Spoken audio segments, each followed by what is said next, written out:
Well, today is Thursday, July 2nd, 2026. Coming up on Roland Martin Unfiltered, streaming live on the Black Star Network. I am here in Fort Lauderdale, Florida, where, of course, last night participated in a We the People conversation. Fabulous discussion, and if you missed it, we'll be restreaming that. On today's show, there's a surge of National Guard and law enforcement in Washington, D.C.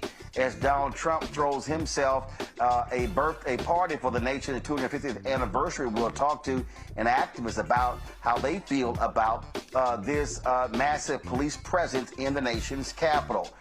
We told you that Donald Trump did not give a damn about police misconduct, and the ACLU has a report that shows that police departments that were under DOJ jurisdiction pretty much are being let off scot-free as a result. The economy, it's supposed to be this golden age, not doing so well. Lackluster report. And last month's job report that Donald Trump and the Republicans were touting, they had to revise numbers down. Morgan Harper will be joining us to explain. Poor white MAGA supporters. I told y'all were stupid. I told you Donald Trump didn't give a damn about you. Wait until I break down how Donald Trump has just taken advantage of this country and earned himself billions of dollars. And all of you idiots who invested in his crypto, you have lost money. That's right. So, and a white Republican Pennsylvania state representative claims that the black House Speaker ejected him from the chamber. Well, Speaker Joanna McClinton will join us on Roland Martin Unfiltered to explain. It's time to bring the funk on Roland Martin Unfiltered on the Black Star Network. Let's go. He's got it. Whatever the miss, he's on it. Whatever it is, he's got the scoop, the fact, the fine. And when it breaks, he's right on time and it's rolling. Best believe he's knowing. Putting it down from sports to news to politics. With entertainment just for kicks, he's rolling. It's on go, y'all. It's Roland Martin, rolling with Roland now. He's funk, he's fresh, he's real, the best, you know he's Roland Martin now.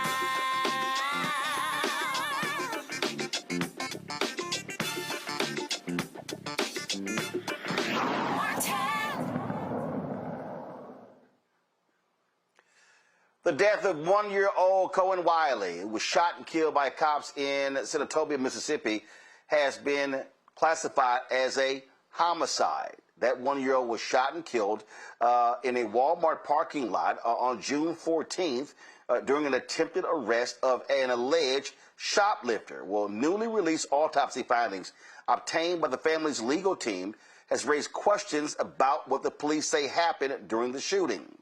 On Wednesday, family attorney Ben Crump addressed the findings, which he says contradicts what police said happened.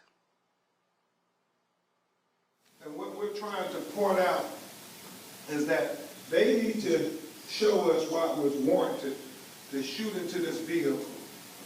There was a witness who told a family member that the car was going away from the officers when they shot. And so you see here to the right side, you have a bullet here on the right side of the windshield, and then you have the passenger right side door, the evidence that a bullet shot through that side of the car. And as you know, baby Courtney, his mother, was sitting in the right passenger side. That's very important as we try to solve a puzzle. And the reason we're having to try to solve the puzzle is because they won't release the video. Y'all do understand that. We wouldn't have to do all of this if they released the video. I mean, with the body camera, the dash cam on the vehicles, Walmart surveillance video. Y'all know Walmart got a lot of surveillance video. We are pretty confident if they release that video, it will show us exactly what happened. Right, Attorney Turner? And so I'm so grateful I got good investigators like Kareem Ali who were able to get photographs of the vehicle, even though the Mississippi Bureau of Investigation hasn't released anything to us. So you got right there Mama and baby Coda in the car. And if you look at what Dr. Mitchell said, the shot was from a side, right side, and it went through his body, and it exited the left side. Not a front or back. So that meant when baby Coda was shot, this police is shooting from the side. You can't get that shot from the front. We talk about this a lot on this show, that what often happens when police know that it was a proper and just shooting, they will quickly release body camera footage, dashboard camera footage, but they have not done so. We've seen this before, and typically they'll say, well, the Mississippi Bureau of Investigation, they're leading this investigation, but the same thing happens. There have been other cases where things happen, and they were very quick to release video. And so what Big Crump is saying is absolutely on point. And so no dash cam video and no Walmart parking lot video has been released to the public. Let's bring in our panel. Dr. Greg Carr is chaired, Dr. Greg Carr is with the Department of Afro-American Studies at Howard University. Joining us from D.C., Dr. Derek Jackson, State Representative from Georgia out of Atlanta. Dr. Larry J. Walker, Associate Professor, University of Central Florida out of Orlando. And so, yes, we have 3 alphas on today's panel. All right. Appreciate it. Thanks a bunch. This is consistent. This is consistent, Larry, with what we've seen in the past. When police, when they know that they've screwed up, they will slow walk the body camera footage, the dash camera footage, and that's what you see going on right here. They're trying to outlast the outrage. This is all, a media communication strategy that you know better than anyone else, Roland. As you said, they're trying to slow walk this and hope that the local and national media will forget about it. But killing a 1-year-old child is unforgivable. And we do need to see the body cam footage. And I think your point about the numerous times in which they've released it, when they think, like you said, when they think that the shooting is justifiable, that information gets released quickly.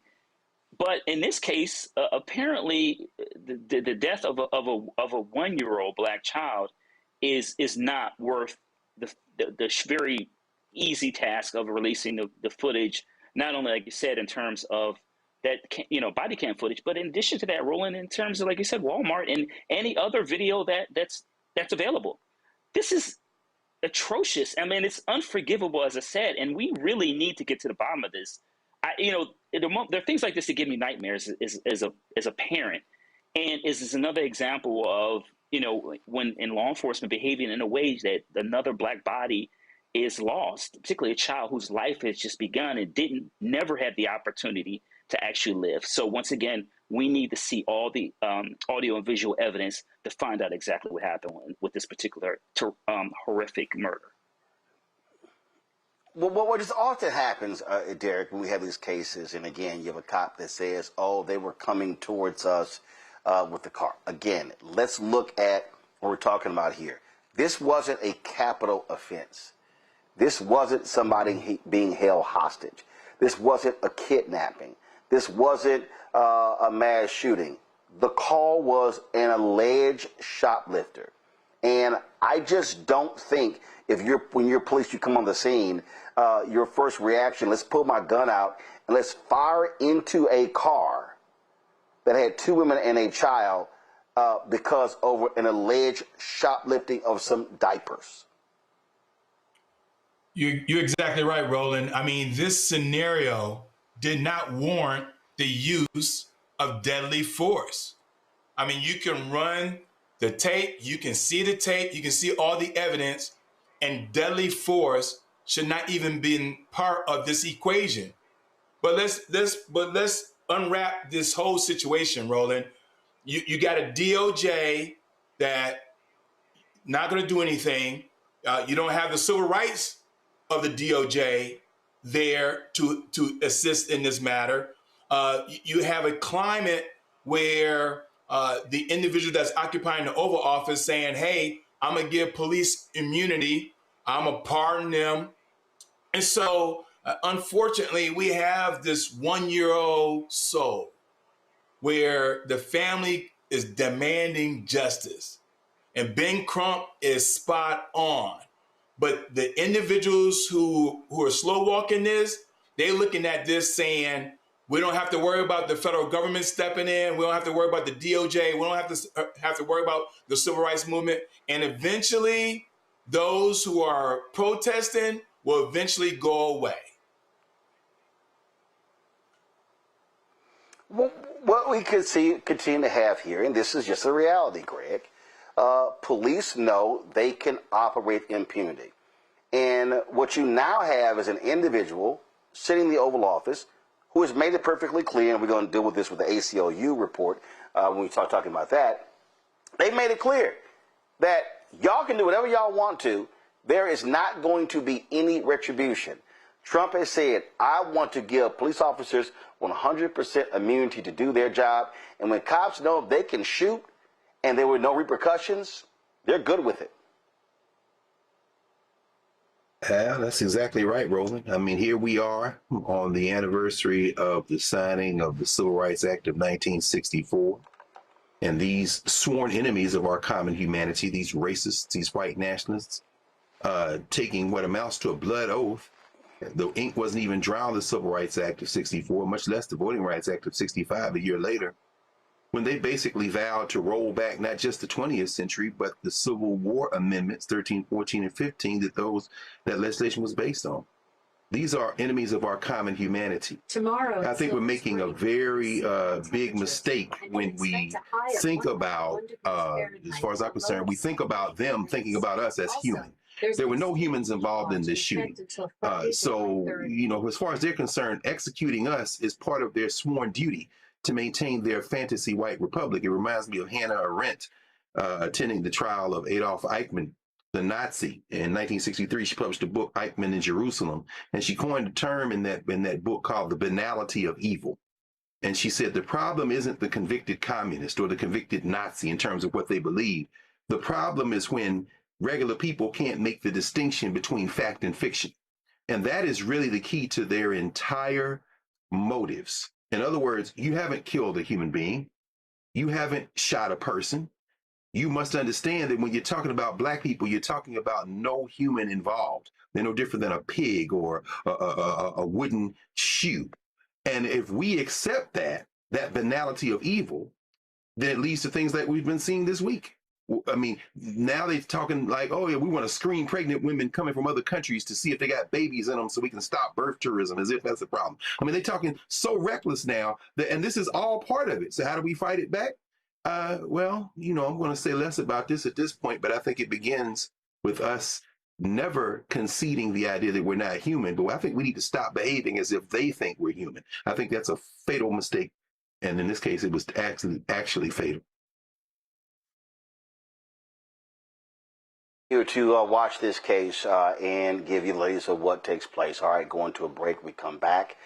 We'll talk about how Donald Trump is literally just stealing money and how his supporters are beyond stupid. They're saying nothing about it. We'll also talk about the poorest jobs report that came up today as well. You're watching Roland Martin Unfiltered right here on the Black Star Network. All right, folks, let me tell you about Chapter. Now, if you're on Medicare or about to be, the system is not set up to work for you. Too much fine print, too many plans, and too many people making money off of your confusion. And look, we're used to this. We're no strangers to systems that don't have our best interests at heart. But we don't have to accept it when it comes to Medicare. That's why I'm telling you about Chapter. Their advisors are independent and honest. In fact, they're the only Medicare advisors that compare every plan nationwide. And they're focused on one thing: what works for you. If there's a better plan out there, they'll find it. If you're already in the right one, they'll tell you that too. There are no games. Just last year, people who switched with Chapter saved an average of $1,100. It's 20 minutes and a real person. It's completely free. My parents actually have already called. My mom sent me a text. Folks, give Chapter a call at 724-264-8281, 724-264-8281, and connect with someone you can trust. Folks, these are the kind of services that we need for our audience here at Roland Martin Unfiltered and the Black Star Network. So call Chapter right now, 724-264-8281. Folks, this episode is brought to you by Kalshi. It is the largest prediction market in the United States. Here's what makes Kalshi different. You're not playing against a house. Kalshi is peer-to-peer trading. You buy a yes or a no contract on whether something will happen, and you are trading directly against other users. Think of it like buying or selling a stock. The line isn't set by some algorithm working against you. It moves based on where the money goes. Public opinion sets the price. Right now, for instance, in the World Cup, Brazil is trading at 68%, meaning a $100 trade pays out $147.99 with a correct prediction. And as that probability shifts, you can buy in or out of your position at any time to lock in a profit or cut a loss. Now, Kalshi is CFTC approved. It is federally regulated, which is why it's available all across the country, including California and Texas. Download the Kalshi app and use the code SOCCER10, that's SOCCER10, to get $10 when you trade $10. You can also sign up at Kalshi, KALSHI.com/R/SOCCER10, which auto applies the code at checkout. Kalshi, KALSHI, trade. What's next? Medicine and science under attack. I want to keep you and your family informed and healthy. I'm Dr. Ebony Hilton, and I knew at the age of 8 that I wanted to be a doctor. So I studied hard and became the first African-American female anesthesiologist hired at the Medical University of South Carolina since its opening in 1824. And I always say I was made into a doctor, but I was born to be a mom. And as a new mom, wife, sister, daughter, and friend, I understand how frightening a medical crisis can be. I care for individuals on some of the worst days of their lives, and it's my mission to provide you with a safe space to gain clarity on issues affecting your mind, body, and soul. I recognize that there are health disparities, particularly as it pertains to race, and I want to help bridge the gap between you and your healthcare providers. Join me every Thursday for Second Opinion on the Black Star Network, where each week I'll invite experts from various medical fields to share the latest health news. We'll discuss topics such as the vaccine debate, mental and sexual health, medical bias, infertility, menopause, andropause, nutrition, and aging. Together with my medical colleagues, we aim to provide you with a second opinion. Don't miss it, Thursdays only on the Black Star Network. It's your boy Earthquake, giving Roland Martin something to do, because he don't know what to do. He from Texas. Ain't his fault. 1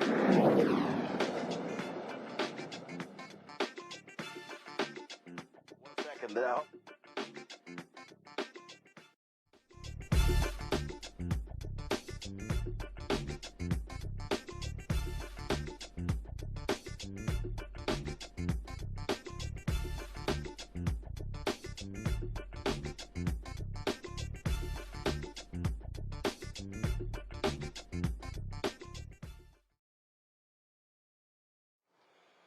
Folks, we told you, we warned you that if Donald Trump got back into the White House, they did not give a damn about any of the Department of Justice investigations that were launched against police departments in this country. We had a real civil rights division under the Department of Justice led by Christian Clark when Biden was president. Well, you don't have that now within Harmoot, whatever the hell that nutcase is.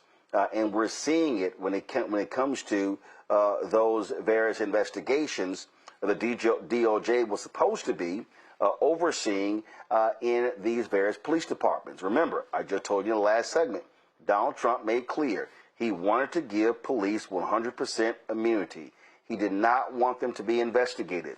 You might remember the last time he was there. You had Attorney Generals Jeff Sessions and Bill Barr saying they wanted to pull back on consent decrees because they said it was hurting the morale of police officers. Well, the ACLU, what they've done is they've actually studied this. They've looked at what has been going on with these investigations, and what they see is exactly what we expected. Nothing. Absolutely nothing. The report is titled Regressive Policing Under President Trump. And y'all know I cannot stand using that phrase with him. It's a one-year update on the ACLU's 7 states safety campaign, launched shortly after the Justice Department ceased its police reform initiatives in 7 states, with as I said, with the Biden administration identified widespread police brutality and racial profiling. Joining us to talk about this with the ACLU is Jen Rollneck-Borchetta. She's Deputy Project Director on Policing, a Criminal Law Reform Project at the ACLU. Jen, glad to have you here. I hate to say I told you so. We used the hashtag, we tried to tell you, but this is what we all said was going to happen. There was no interest whatsoever from Donald Trump in policing law enforcement, and listen, defense attorneys have told us they don't even waste their time reaching out to the Department of Justice because they know they're not going to receive any help in any police abuse case. That's right. Unfortunately, we did know that the Trump administration would take actions to regress on policing. In his words, to unleash law enforcement and to unleash them to target Black people and to engage in police brutality. And shortly after he started his second term, the Department of Justice revoked findings from the Department of Justice under Biden, where they had extensive evidence of police departments engaging in violence and targeting Black people and brown people. And they revoked those findings with basically no reason soon into Trump's second term. And those are places, there were 7 states where the Biden administration the Department of Justice under President Biden found both excessive force and racial targeting. And that we found in looking at all of those places that problems were continuing at the moment that the Trump administration said there was nothing to see here. Let's move on. It is shameful because there are victims. There are victims that we're dealing with, and they don't care. They've made it perfectly clear that they only care about a certain group of American citizens. And what we found, so in our project, we issued records requests to all of these agencies where the Trump administration said that there were no problems. So they were walking away. They were abandoning these communities. These were all cities and places where the Department of Justice was promising reform to end these practices of police brutality and racial targeting, and working with community members who had asked for DOJ's help because of these abuses that they were seeing in their own communities. And we sent these records requests to all of these places to see for ourselves what was going on. And these requests sought mostly use of force reports that police departments keep in the ordinary course of their work. And these were reports that showed us what was happening in early 2025 when the Trump administration walked away from reform and abandoned these communities. And we found that there were problems continuing. Things like, in Minneapolis, where George Floyd was killed, we found examples of Minneapolis Police Department officers putting their knee on someone's neck. In 2025, we found examples in Louisville where Breonna Taylor was killed, of officers who were using force against people who were already restrained. These kinds of problems that really put people's lives at risk. Absolutely. Go to my panel here. Derek, your questions for Jen. Yeah, Jen, I appreciate the work that you all are doing. I know as a state legislator, I use the ACLU's findings, your work, to help me shape policy here in Georgia. But I'm curious, though, based on your findings, specifically around Louisville and Minneapolis, what are some of the conclusions that you're seeing as it relates to the negative impact to public safety, and civil rights. Right, and we're seeing negative impacts on both civil rights and public safety, and of course those things are linked, right? Because you can't really have public safety without civil rights. And what we were seeing were problems in certain areas that it was concerning, both because these are problems in and of themselves, that's concerning, but also because they were the same problems DOJ had identified that these communities needed to work on. So one example is escalating in mental health crises. When they know someone is having a mental health crisis and the police officers engage in actions that actually increase the likelihood of harm and increase the need for force. We saw examples of officers using force. In one example, striking someone 7 times with a conducted energy device, what people commonly know as tasers, against someone who was in a mental health crisis, where that could have been avoided if they'd used de-escalation techniques that DOJ was saying they should be using. We also saw problems with officers using dogs. We saw this in Louisville, police dogs, where this was a problem identified by DOJ, that dogs weren't properly controlled, that they were biting people, and that the officers couldn't get them off of people once they were deployed. And this causes really serious harm if these kinds of tactics aren't properly used. We also saw problems with agencies that weren't doing proper reviews of use of force. I mean, one reason that use of force is so important to document is so that the agency, the police department can itself see what officers are doing, because that's an opportunity to step in, to correct misconduct, and to show officers the proper way to use their authority. And if you're not doing that, then that can really escalate problems with police departments. And we saw, unfortunately, indications in some of these agencies that those reviews really weren't happening, or worse, that those who were doing the review were trying to really cover up misconduct rather than to intervene to correct it. Greg? Thank you, Roland, and thank you, Jen, for your work. I was reading the What Comes Next section of your report, and as you talk about it, continuing litigation, but for records requests and pushing folks and giving more information so policymakers and others can really push for transparency, accountability, and progressive reform. I'm thinking about Harris County, Roland's home ground there in Texas, and how the Texas Supreme Court ruled that the state is trying to stop support for nonprofits that are helping immigrants down there, and as these people are escalating, picking up folk and harassing folk. Have there been attempts to stop the ACLU, either in the lawsuits or by policymakers trying to drain your resources, or prevent you from filing these cases and these records requests? And if so, have you approached pushing back against those kind of things? Absolutely. Unfortunately, there were a lot of agencies that really delayed in giving us information. And, this is information that under state laws, they have to turn over. And even though that obligation was really clear, a lot of these agencies really delayed. We had law enforcement agencies like in Memphis, where they just said no. They refused to provide any of this information that under state law they're required to give us until we filed lawsuits. And the problem is not just that takes resources from lawyers like me, but also that, it's really supposed to be that people in communities should be able to get information about their police department so they understand what's going on, and so that they can be informed when they go to their local policymakers to try to get change to protect them from police abuse. And so this was really concerning that we saw so many police departments really abuse their control over police records to really delay and try to cover police actions. But what we're doing is we know that change can happen, and it comes from folks in communities who are really pushing for police reform and working with people who have power in their communities to get that reform to happen. That's the way we really see change in policing. And so we, in this campaign, we partnered with groups in these different states so that they could get this information and then try to take it to their communities and to the people who represent them in their local towns to try to get this change, to keep moving it forward, even though DOJ was abandoning them, and try to interrupt the progress towards reform. Thank you. All right, Larry.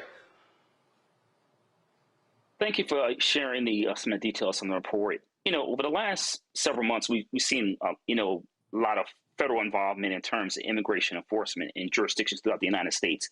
And I'm wondering if you're seeing anything, some reports, data, and talking to people on the ground in terms of, has that some of these federal interventions in any way supercharged like local excessive force reports at all? And like I said, as you've seen these trends over the last couple of months, Minnesota, among other jurisdictions throughout the United States.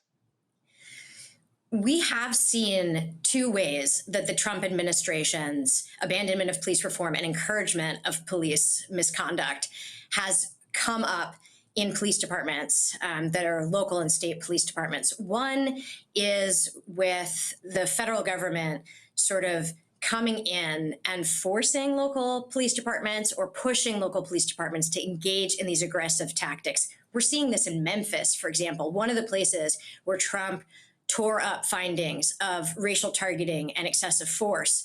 They then went in under an order from Trump with federal agents to really flood Memphis with both federal agents and state and local law enforcement working together on this, using the same tactics. That there's been excellent reporting showing that these tactics are racial targeting and that they're using excessive and aggressive tactics. So the same ones that Memphis was supposed to get reform on, now Trump is turbocharging those with this influx of federal actors. And we also see that that's sort of encouraging aggressive and racially targeted practices from other local police departments. Jen, tell folks where they can go read the report. You can find it on our website, aclu.org. It's called Regressive Policing Under President Trump. We hope you'll read it and that you'll help to fight back against police abuse. All right, Jen, we surely appreciate it. Thanks a bunch for the great work. Folks, we'll be right back on Roland Martin Unfiltered on the Black Star Network. Don't forget, support the work that we do. Join our Bring the Funk fan club. Our goal is to get 20,000 of our fans contributing on average $50 each a year. It comes out to $4.19 a month, 13 cents a day. You want to support our work via Cash App. Use a striped QR code. You see it right here. If you're listening, go to blackstarnetwork.com for ways to give. Checks and money order, make it payable to Roland Martin Unfiltered, P.O. Box 57196, Washington, D.C., 2003 7-0196.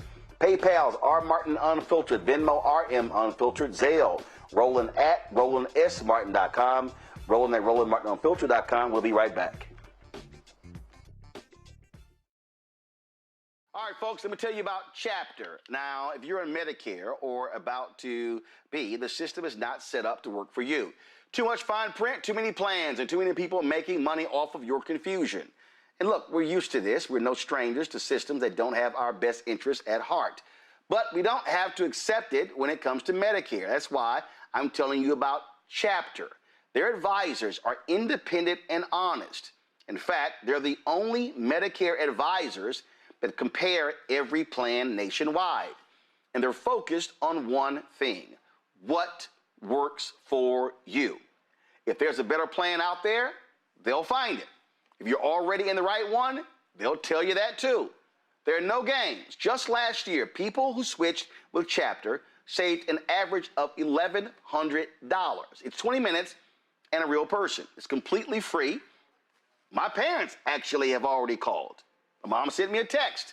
Folks, give Chapter a call at 724-264-8281, 724-264-8281, and connect with someone you can trust. Folks, these are the kind of services that we need for our audience here at Roland Martin Unfiltered and the Black Star Network. So call Chapter right now, 724-264-8281. A decade of love, joy, and power. Black Voters Matter is 10 years old, and we are just getting started. This is love with a purpose. This is Black joy in motion. This is unstoppable power. Across campuses, neighborhoods, and back roads. Let's go! We show up not just to vote, but to be seen, to be heard, to belong. We ride together, we organize together. We remind each other that our voices matter, because they always have. Black Voters Matter is about more than ballots. It's about housing and healthcare, clean water and living wages, education, reproductive freedom, and dignity. It's about turning pain into action, turning belief into movement, turning community into power. We don't wait to be invited. We bring the energy. We bring the love. We bring the people. Because when Black communities come together, we don't just survive, we thrive. This is how change happens. This is how history moves. We organize, we build, we win. Hey, I'm Tasha Cobbs, and you are watching Roland Martin Unfiltered. But I need a little filter. I need something. Blow me out. Make me look 35.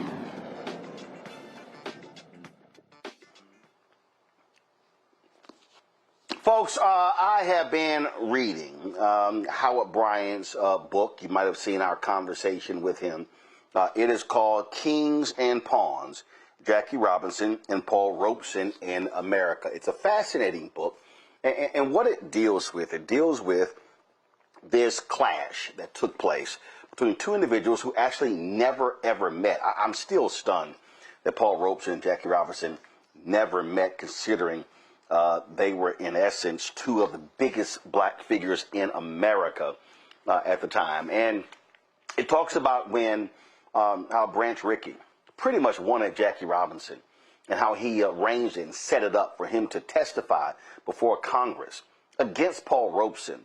And Paul Robeson was being branded a communist, and Paul Robeson wouldn't fall for the okie doke. And Robeson was making it perfectly clear that he was a patriotic American, but he was not going to simply have the same view of patriotism as white folks. And so Jackie Robinson was being hailed as the right African American, the right person. They love that phrase, be a credit to your race. And so Robinson testifies before the House Un-American Committee. But when you understand Jackie Robinson in this book, you'll see that as he continued his career, his view of America changed. His view when it came to the flag changed. When it came to the Star-Spangled Banner changed. In fact, if you read Jackie Robinson's book, I Never Had It Made, he said that he couldn't salute that flag and the Star-Spangled Banner because of how Black folks were treated. Then you start thinking about Black folks in the military. You start thinking about what they endured, and after World War I and World War II, Black soldiers were coming back, and there were fights in depots, like literally as they're getting off of the trains. How in World War II, Nazi prisoners of war were put in the cars ahead of Black soldiers, and these were Nazis. We can go on and on and on. And so what white folk don't seem to understand is Black folks' perspective of American patriotism is far different from theirs. It's apple pie. It's everything is great. America is wonderful. That is not how Black folks actually see it. And Associated Press did a poll dealing with this whole issue, and it shows you the different view. 3 out of 10 African Americans said that they display the American flag. Just 22% view it as a unifying symbol. In contrast, 55% of white Americans see the flag as a unifying symbol. Researchers explain that many Black respondents have a different perspective on the flag due to the historical context of slavery, segregation, and ongoing racial discrimination. Participants also say the flag represents not only what Black Americans have fought to achieve, but also the freedoms the country has yet to deliver. You've heard me say this also. Every time you see an instance of police brutality, there is a U.S. flag that is on the shoulder of that police officer. So this poll is not shocking to me, Greg. And this right here is the point that a lot of people don't seem to really understand. In fact, I'm going to pull it in a second. We're going to play it. There's been a lot of conversation when Obama answered a question about white slaveholders and was still calling them genius. And folks are like, man, what the hell are you talking about? And this is the thing that people don't get. And Greg, in light of folks who don't understand how W.E.B. Du Bois laid this out, this view for black people, that it's this sort of, this two-face, this two-ness, and how we've seen this country, and we still view this country in a completely different way than white folks, even if you're an African American of means and you have risen to a certain level. Yes, sir. Well, I mean, I think for Dr. Du Bois, as for so many others, the idea of patriotism is the problem. In many ways, patriotism is a step toward fascism. And for Dr. Du Bois, who talked, as you said, in the souls of black folk and for a decade of the 20th century about that double consciousness, whenever feels his consciousness as an American and Negro, two warring souls in one dark body whose dogged strength alone keeps it from being torn asunder. That's a problem that Du Bois grappled with, but he lived another 60 years. And by the time he left for Ghana, and of course you stood at his gravesite, you stood at the gravesite of W.B. Du Bois and Shirley Graham Du Bois there in Accra. He understood that he was a citizen of the world, as was Paul Robeson. And of course, anybody who has missed the conversation you had with our brother Howard Bryant around Kings and Pawns owes it to himself, I think, to go back and watch that in the Black Star Network archive. Because Howard does trace that fight, the 1950s, the so-called Red Scare. The Red Scare relied on the idea of patriotism to try to split black people in the United States off from the struggles around the world. And they were largely successful. So many Negroes wrapped themselves in the flags, but not the rank and file black folk. We're talking about the kind of black elites who may try to negotiate differently than the masses of black people. When we see our friends, we just passed the birthday of Dory Ladner, the late Dory Ladner ancestor. Her sister Joyce still lives here in the D.C. area, Hattiesburg, Mississippi. Those SNCC students waving flags weren't doing it out of patriotism. They were doing it to raise the question of the hypocrisy. How dare you assault us with these flags? They stood outside the funeral at 16th Street Baptist Church. There's a famous picture of Dory Ladner standing there with an American flag next to Donna Moses, now Marimba Ani, as we know. And I raise all that to say this, finally. The question of patriotism is really, in many ways, the question of how you try to mash everybody into one concept of being human and cover it up with a lie. Sinclair Lewis, the writer, said that when fascism comes to America, it will be wrapped in the flag and carrying a cross. And so black people reject that, including black people in the military. You will never find me waving an American flag. And as Jack Robinson said, he could not stand for it when he, as you said, and I never had it made. He said, I can't stand for it. This man was a veteran who they tried to run out of the army. This is a man who had near the end of his life, he didn't even make it to 60 years old. Hair snow white with diabetes. His wife, Rachel, who still walks the earth, is like, the stress alone sent my husband to an early grave. Jack Robinson was like, I will not salute the flag. I know what it cost. And so, yeah, it's a complicated story, Roland. I'm glad you're raising it here on the eve of the 4th of July, because it's not something that black people talk about publicly much, it seems to me. Larry, we're going to be airing after this show the famous Frederick Douglass speech, what does it mean to the slave of the 4th of July? And what I had a bunch of different entertainers and others and activists who read different portions of that speech. And I thank Pauletta Washington, Sam Jackson, and others who did it. And so we run that every year about this time. And when I think about that, I think about those amazing Harlem Hellfighters, World War I, who saw more combat than anybody else. More than 3,000 went to World War I. Half came back. And how they were received by the French. And how the French embraced them and shared with them. And then a memo was written. Now these are black soldiers fighting on behalf of the United States.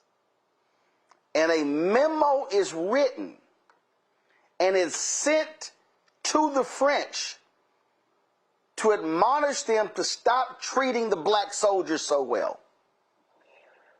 The memo says, don't do this because they might have other feelings about how they should be treated when they come back home. They wanted the French to engage in Jim Crow segregation against black troops and and the French were like, the hell y'all talking about? These are American troops. And then I think about reading Ethan McKayle's book on the Chicago Defender. I think about the reality that this Department of Defense threatened to arrest black newspaper publishers, including John Sinstack of the Chicago Defender, to charge them with treason because they dared to write about the racism that black troops were facing in World War II. They came that close. And so here are black papers saying, well, wait a minute. We're simply covering a reality. No, y'all are causing dissension in the ranks. So what white America said to black people in World War I, in World War II, in Korea, in Vietnam, what they said to John Carlos and Tommy Smith in Mexico City. Hey, I need y'all to put all that aside because you're representing America. And when you represent America, you're supposed to be appreciative. And you're supposed to drape yourself in the flag. And last point, Larry, Jesse Owens said, Hitler did not disrespect me. It was President Franklin Delano Roosevelt who would not receive me at the White House. That's the history of black folks in this country, and that's why we can't look at that flag the same way. Roland, you preached the whole word, and we really need to have a series on this. And so let's unpack a few things in this complicated relationship that black folks have with patriotism, the flag, etc. And throughout our first Africans that arrived here in 1619. So one of the things you mentioned in terms of the U.S. military then is also talk about today in Secretary Hegseth and what we're hearing about black military officers who deserve promotions who are having their names removed. So you talked about World War I, World War II specifically. Those issues relating to blatant discrimination still exist in a post-racial society, right? So we've gone a full circle and are still dealing with the same issues that those same brave soldiers, that Harlem Hellfighters, among others, dealt with during World War II. I think the other point is, you mentioned Du Bois and Brother Carr talked about double consciousness. The other thing that Du Bois talked about is the veil in terms of, in Souls of Black Folk, in terms of how black folks in white America view what it is like in terms of this racial caste system. And so black intellectuals and other folks, civil rights leaders, have been talking about this complicated relationship of how we view the flag for decades. You talked about Frederick Douglass, right? Who predates Du Bois, right? We keep talking, once again, that full circle moment. I think ultimately we find ourselves in is it's like being caught in a time warp, right? When you repeat the same, like Groundhog Day, a racial Groundhog Day, we're forced to repeat the same events, but in different times, over and over again. And Dr. Carr made the point about people seeing our humanity and being careful mentally to not internalizing that and let people think that we are inhuman and allowing them to dehumanize us. But overall, as black folks, we have to continue to fight for what is our rights, because we fought to dismantle Jim Crow, and those Great Society programs, among other really key tenets, have been dismantled. And once again, we're full circle and right back where we were, where my parents were. I want to note, lastly, Roland, that my parents were born during Jim Crow. I'm first generation post Jim Crow. My son now has to deal with some of the same challenges that my parents did in a different era and not benefit from all the hard work that they did and the programs I benefit from now have been removed, and he can't benefit from those programs anymore. Derek, I don't watch soccer. I don't. Just no interest. But we have seen the photos and the videos of Michael Kuka. He is the man from the Congo. Major fan. Y'all should pull his photo up. Come on. And he stands at games in a still pose. And the tribute is to national hero Patrice Lumumba. And for folk who don't understand Patrice Lumumba, one of the leaders who freed the Congo from the control of the racist, heinous, despicable Belgium. For those of you, and I know I'm not at home, so I don't have the book with me. I know Greg got that book back there. Y'all need to read the book on King Leopold, who killed more Congolese than Hitler killed Jews in Germany, and how they raped and pillaged that country. And it was this country, and Greg had the author of the book, where it was President Dwight Eisenhower who became the first president on record to call for the assassination of a foreign leader. And that leader was Lumumba. It was the CIA involved in that. Killed by a firing squad. Body dissolved with acid because it did not want his grave site to become a memorial. The only thing left was a tooth. And that tooth has been residing in Belgium ever since. But I want to read a couple of things. His last words, first of all, this is what he wrote his wife, his last letter to her. Neither brutality nor cruelty nor torture will ever force me to ask for mercy. I prefer to die with my head held high, with unshakable faith and profound trust in the destiny of my country, than to live in submission and contempt of sacred principles. History will one day have its say, but it will not be the history taught in Brussels, Paris, Washington, or the United Nations. Africa will write its own history, and it will be a history of glory and dignity. But these were the final words to his countrymen. And when y'all have that Lumumba video, I need to roll it, please. He said, "My dear countrymen, in joy and in sorrow, I will always be with you.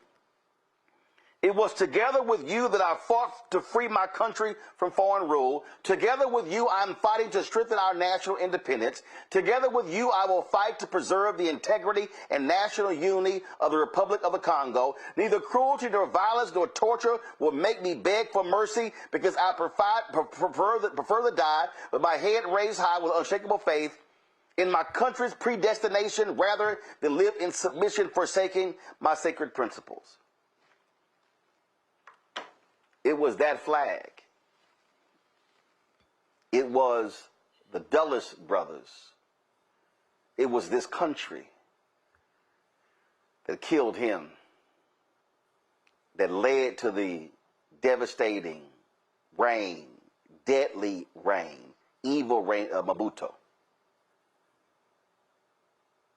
So when the Congolese see that flag, I wonder what they think.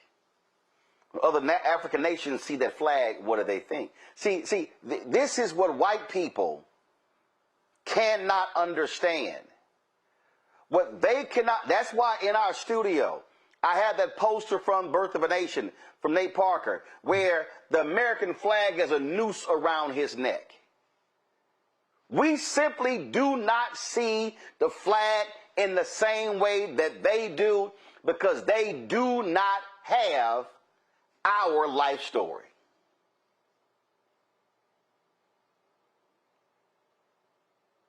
Reason why we don't view that flag the same way.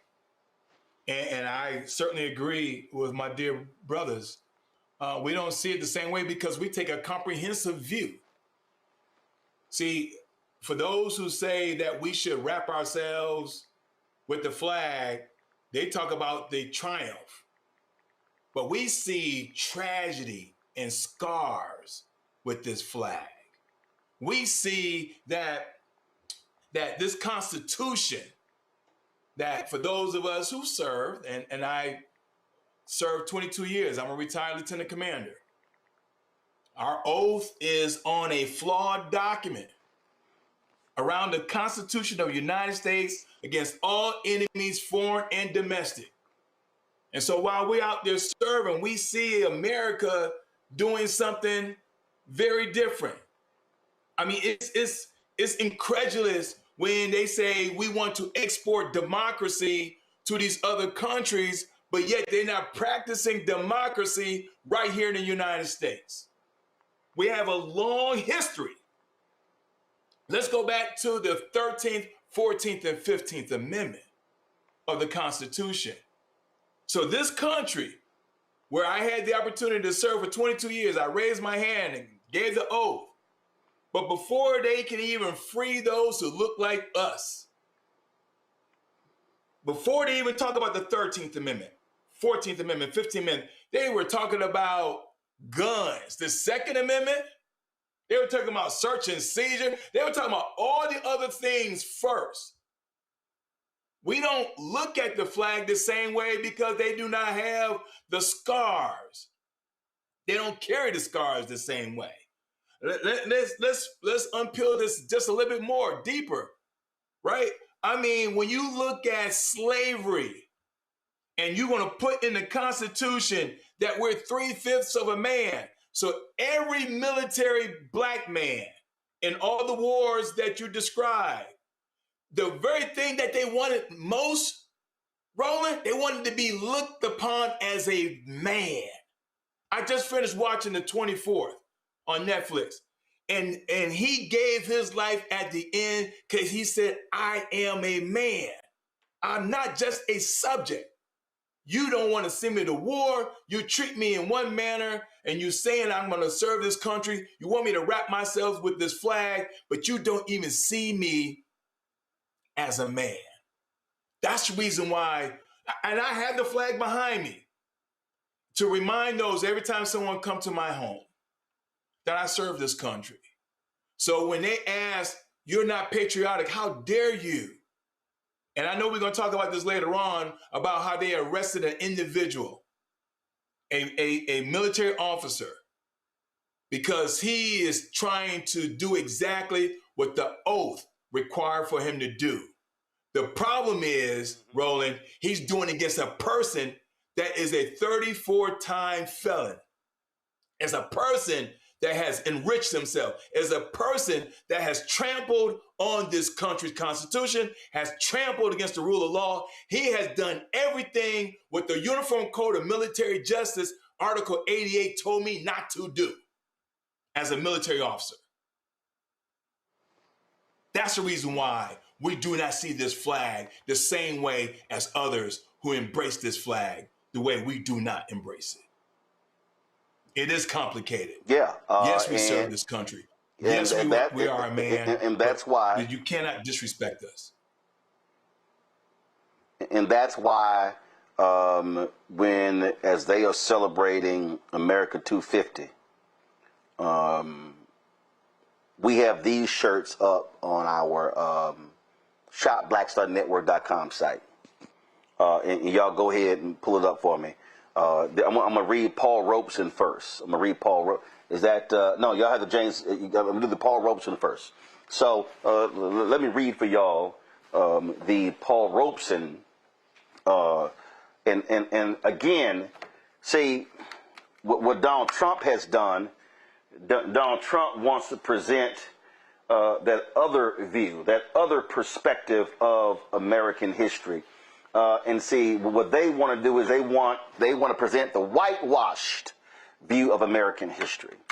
But for us, it's about truly sharing with you what freedom fighters stood for. This was what Paul Robeson said. This is our home, and this is our country. Beneath its soil lie bones of our fathers. For it, some of them fought, bled, and died. Here we were born, and here we will stay. And we're actually making a change. We're going to put America 250 above that. See, I want us to have a different perspective. This is the James Baldwin shirt. I love America more than any other country in this world. And exactly for this reason, I insist on the right to criticize her perpetually. That's why we have a different perspective of the flags. Quick break, we come back. We'll chat with Morgan Harper about the new job numbers and what happened to this golden economy we were promised. You're watching Roland Martin Unfiltered on the Black Star Network. All right, folks, let me tell you about Chapter. Now, if you're on Medicare or about to be, the system is not set up to work for you. Too much fine print, too many plans, and too many people making money off of your confusion. And look, we're used to this. We're no strangers to systems that don't have our best interests at heart. But we don't have to accept it when it comes to Medicare. That's why I'm telling you about Chapter. Their advisors are independent and honest. In fact, they're the only Medicare advisors that compare every plan nationwide. And they're focused on one thing: what works for you. If there's a better plan out there, they'll find it. If you're already in the right one, they'll tell you that too. There are no games. Just last year, people who switched with Chapter saved an average of $1,100. It's 20 minutes and a real person. It's completely free. My parents actually have already called. My mom sent me a text. Folks, give Chapter a call at 724-264-8281, 724-264-8281, and connect with someone you can trust. Folks, these are the kind of services that we need for our audience here at Roland Martin Unfiltered and the Black Star Network. So call Chapter right now, 724-264-8281. Melanie Campbell, National Coalition on Black Civic Participation and Black Women's Roundtable. And we are watching Roland Martin Unfiltered all day, every day, 24/7. Spread the word.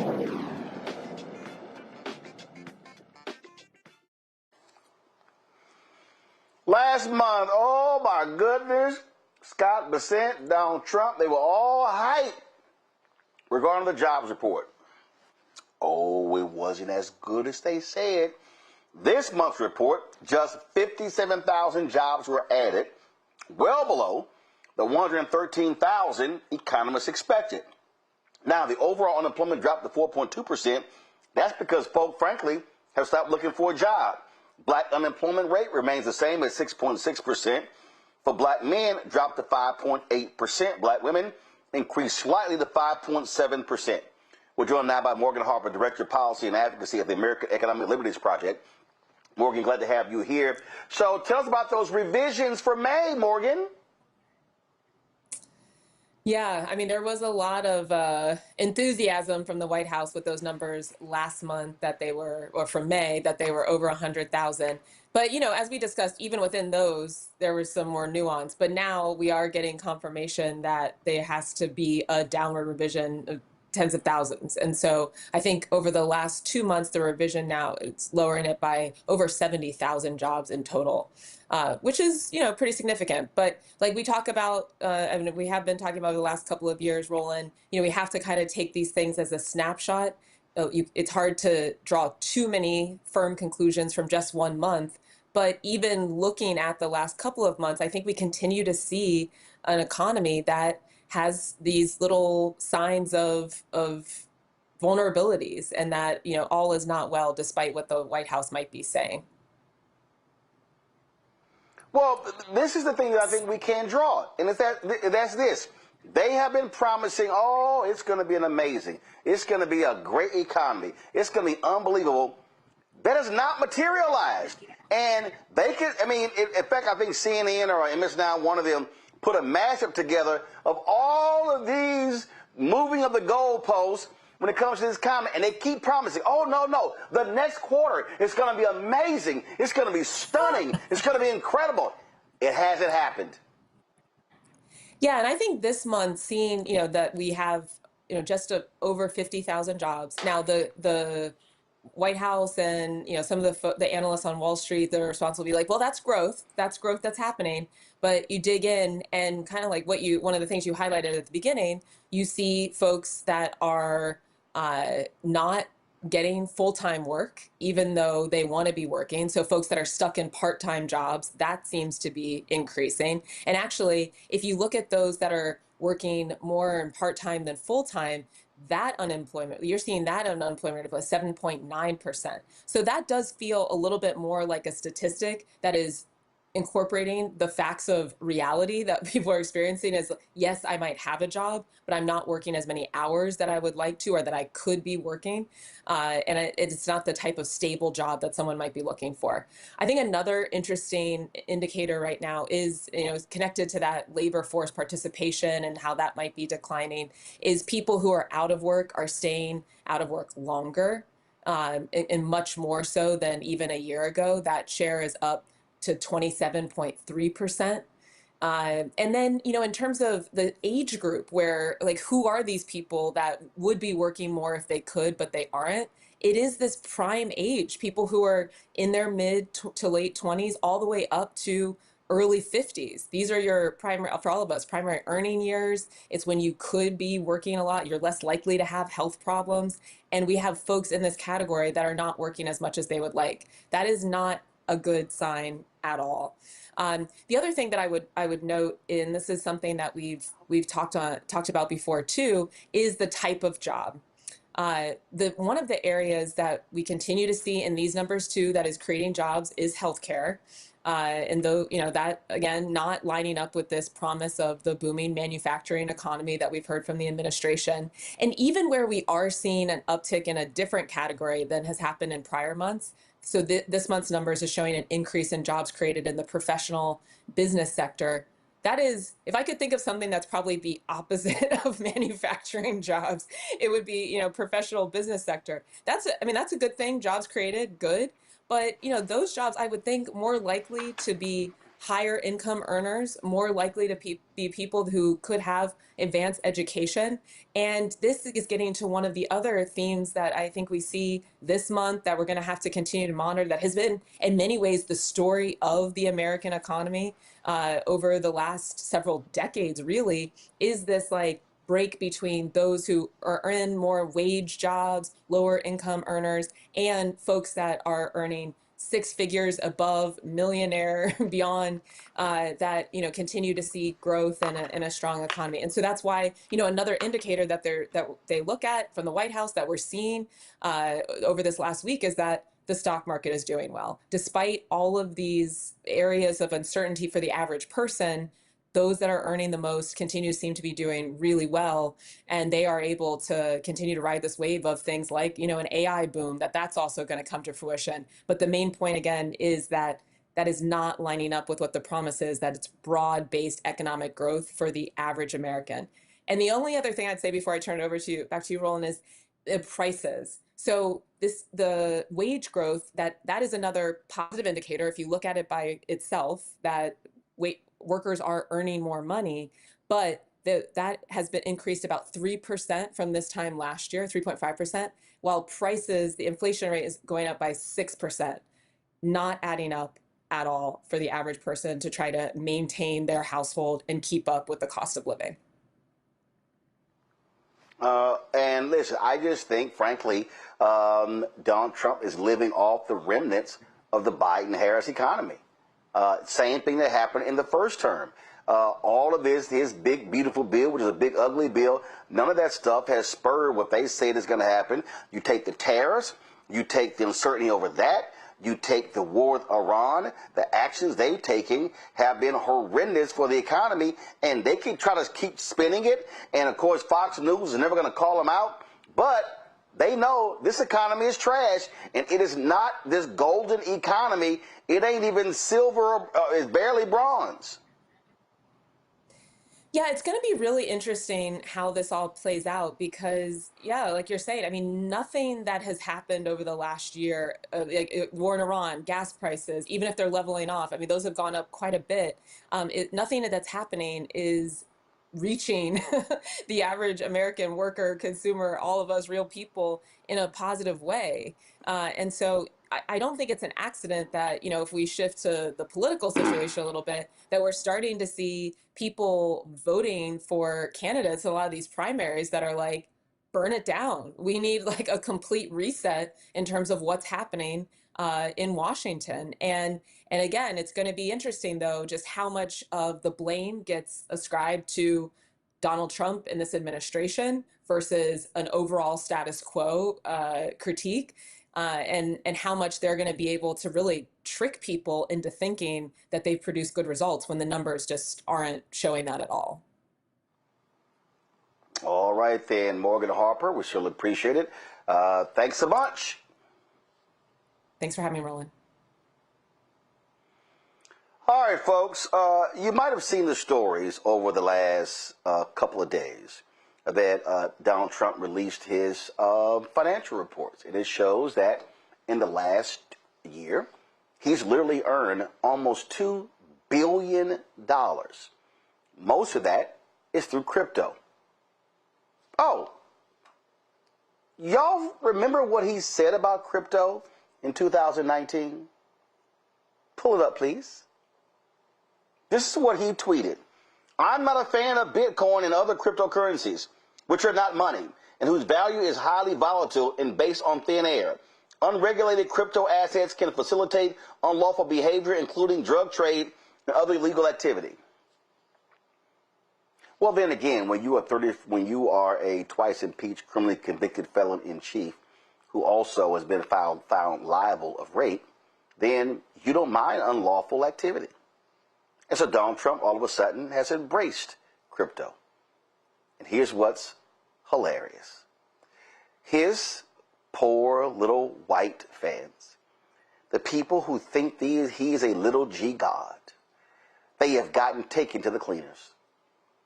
One person who invested some $33,000 in Donald Trump's coin, it's now worth less than $100, is angry. Not at him, but at the Democrats. I'm still trying to understand that one. These people have been taken to the cleaners, and they still love him to death. Y'all heard me say he wouldn't even let these people walk through his hotel lobby. And what we are seeing is the greatest crime of anyone in the Oval Office. Y'all, you know it's bad when the Rupert Murdoch-owned conservative Wall Street Journal in an editorial calls out the way Donald Trump has enriched himself. And y'all, they ain't even hiding this. You've got Peter Navarro literally calling the Defense Department, telling them, no, y'all loan this company $600 million that Donald Trump Jr. is an investor in. Oh, and again, Trump's financial report, again, that's just him. That doesn't cover Ivanka, Eric, and Donald Jr. and his other two children. Folks, we are seeing this nation ripped off. That BS state fair, oh my God, Democrats are alleging that there were donors who were going to give to the official America 250 committee were being diverted to Donald Trump's group. He's using taxpayer money to do all sorts of things. And then, of course, this is him bragging that, oh, I'm the first person who's in the Oval Office who doesn't accept my salary.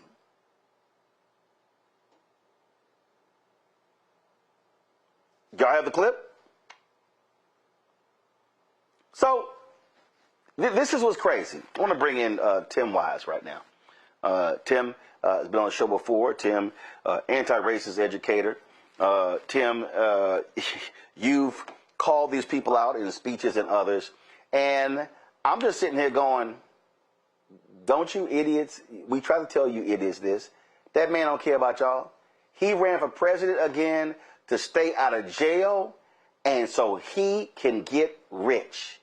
And the broke white folks who love him, who buy, them fools bought his little cheap ass watch.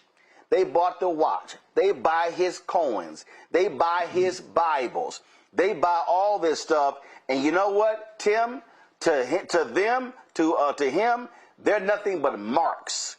They're just marks. So check this out. Trump, in the last year, tax documents show, Trump made $10 million. He made $4.7 million on those cheap ass watches, $1 million on the art of the deal, $208,000 on the God Bless the USA Bible with Lee Greenwood. His Trump coins manufactured by a Chinese company, $493,000. Trump's 2023 picture book, A MAGA Journey, $552,000. How to Get Rich book, $15,000. A picture book of letters written to Trump called Letters to Trump, $590,000. His 2024 picture book, Save America, $1.89 million. The Trump sneakers and fragrances, $67,000. The 45 guitar, $35,000. The Think Like a Champion book, $5,000. Why We Want You to Be Rich book, $2,500. The Way to the Top book, $1,000. And all his broke ass supporters, they're at the bottom. Right. Well, the problem, you know, is that when you have, in fact, been taken for a ride the way that these people have been, and for so long, the challenge is that I think there comes a point, there's a tipping point where being able to acknowledge that you've been a sucker becomes almost impossible, right? You get to a point where you just can't face the fact that you have been taken for a ride the way that they have been by such a con man. And so you have to rationalize what you've done. And one of the best ways that you can rationalize it, of course, is by reminding yourself, well, at the very least, this guy hates the people I hate, right?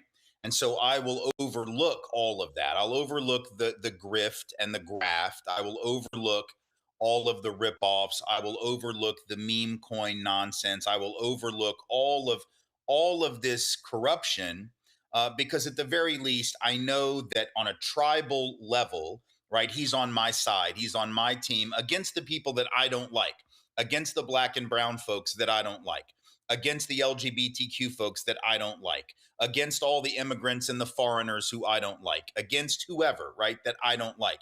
And that's the kind of politics that Trump's been about from the beginning. You and I both know, we all know, because the research tells us, as well as common sense, that it was never about economics for these people. It was never about the price of eggs. It was never about the price of gas. It was never about any of that stuff.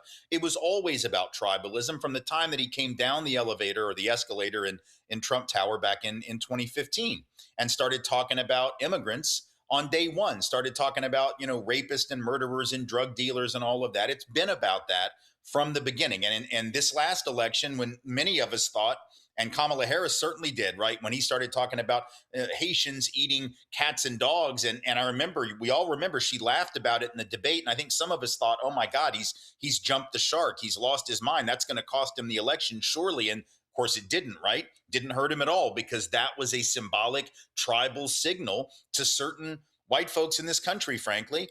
And, you know, I've been white for a long time. We've had this conversation before. Never underestimate the ability of white folks to put aside all of common sense and their own economic well-being to signal their willingness to resort to tribal politics and to say, well, yeah, I don't have much and he's not going to do much for me, but at least he's going to kick those people harder, right? He's going to punish them harder. At least I know that he's going to stick it to them more than he's going to stick it to me, and I'm not going to be in last place. There's this thing that white working class and lower income and struggling people are willing to do and have been willing to do for 400 years, right? Going back to the colonies for 400 years. As long as we're not last place, as long as there's somebody beneath us, whether that's enslaved black folk, right? Even when we were indentured servants, even when some of us were just one level above enslaved. Well, as long as those folks are permanent servants, enslaved people, then we're better. right? And then later on, well, yeah, we're poor and we're landless and we don't have much, but we're not enslaved, or we're poor and we don't have much, but at least we're not segregated into schools on that side of town, and we're allowed to own property. It might not be much, but at least it's something, and we're allowed to vote. And yeah, we don't like the candidates, but at least we can vote. Like, there's always that ability to be above somebody, and that is a politic that has consistently worked on a certain very large subset of white Americans, and Trump knows that. And that's why he knows that he can get away with all of these things, because there are enough people who will give him a pass on that. And that's the thing that I think Democrats haven't been able to figure out, right? They just haven't been able to figure out, how do you respond to a politician? Because they continue to think that if they just talk about affordability, if they just have a good plan to bring down prices, that all of a sudden white folks will go, oh, okay, you've got a better broadband internet access in rural America, really? Let me sign up for that. Oh, you've got a plan to lower the price of eggs? Oh, okay, well then I'll vote for you. But the reality is Democrats have had better plans for that, and it didn't work. Democrats have had better policy positions, and it doesn't work because they're not willing to confront openly the bigotry and the racism, and to say openly that we are going to confront this legacy of racism in America and demand that America be something better, because they're afraid to challenge anti-Blackness. And as long as they're afraid to do that, we're going to keep marinating in it like we have for 400 years. I specifically told Senator Bernie Sanders, I told Senator Elizabeth Warren and others, y'all need to be talking to white folk. Y'all need to be going to those places and looking them in the eye and say, listen, I said this to Obama in the White House, and I said this to Valerie Jarrett. I said, man, why y'all going to the suburbs of Virginia and Ohio touting the Affordable Care Act? I said, no. Y'all need to go to the reddest, whitest, sickest parts of Alabama, Mississippi, South Carolina, and look them in the eye and say, I passed this for y'all, because y'all are the sickest people in the state. But they don't want to do that. And what you have here, you have the richest cabinet in American history, led by this thug-in-chief. And Democrats should be sitting here saying, yeah, you want to know why your farmers, why y'all filing for bankruptcy? Because that fool sat here again, issued the tariffs. Oh, and while he's issuing the tariffs, he made off with $2 billion in crypto money, and y'all ain't making none. I would be sitting here, all these people, so I just saw some machinist lost $34,000, and this fool is sitting here blaming Democrats because he lost it. No, that's your boy. It is known. The Atlantic has a story where it is well known that you can buy a pardon for at least $2 million and you good. Right. And they need to be and let me be clear.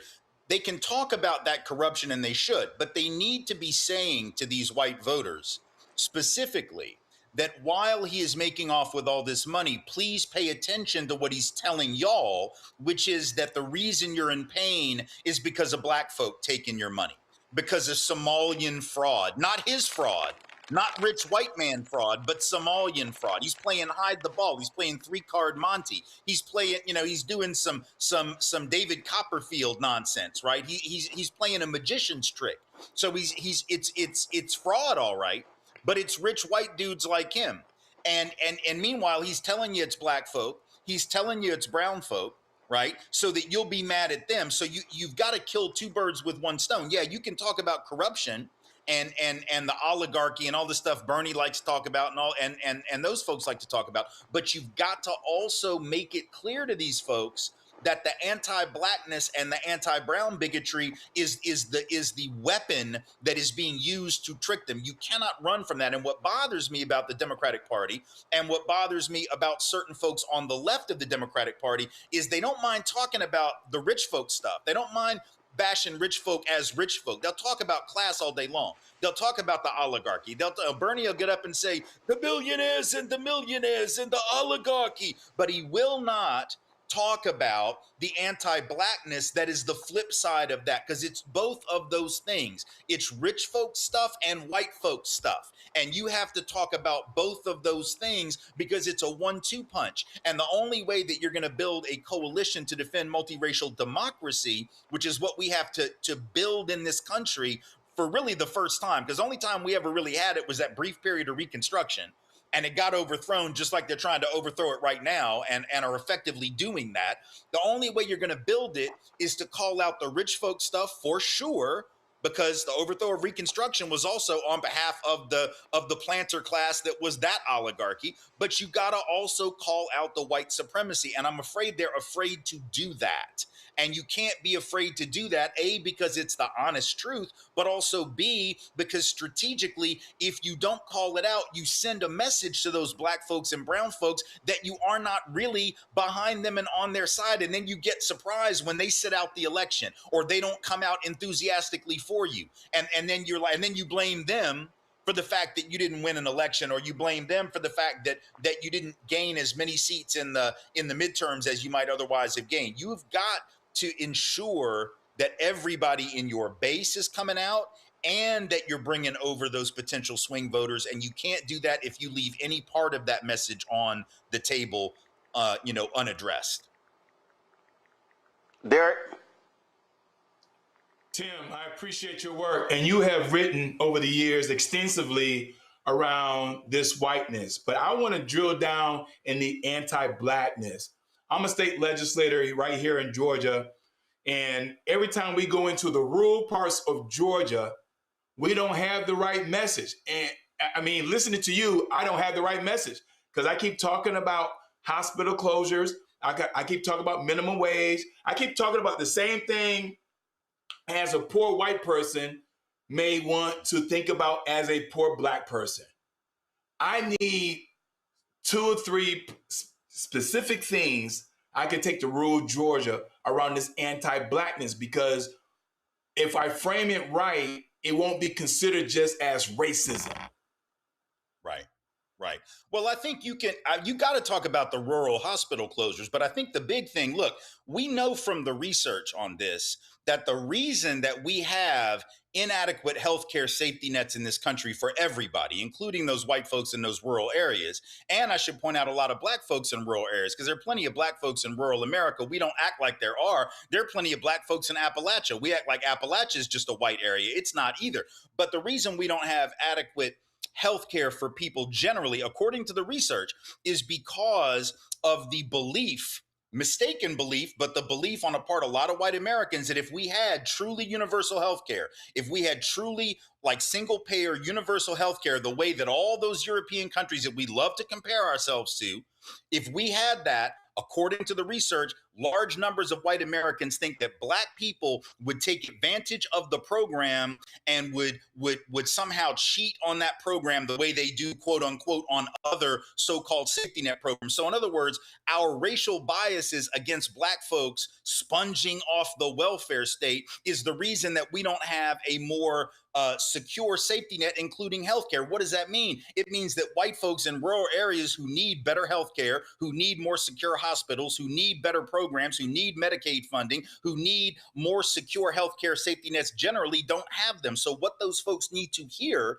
is, yes, number one, these people don't love you. These people don't care about you. These people are more than willing to sacrifice your healthcare for some billionaire's tax cut or whatever. That's the class argument. But number two, what y'all need to understand is the reason that they can get away with this is because healthcare in this country, just like public education in this country, just like public housing, just like public transportation, anything with the word public in front of it has become associated with black and brown people. And once it's associated with black and brown people, it becomes vulnerable to budget cutting.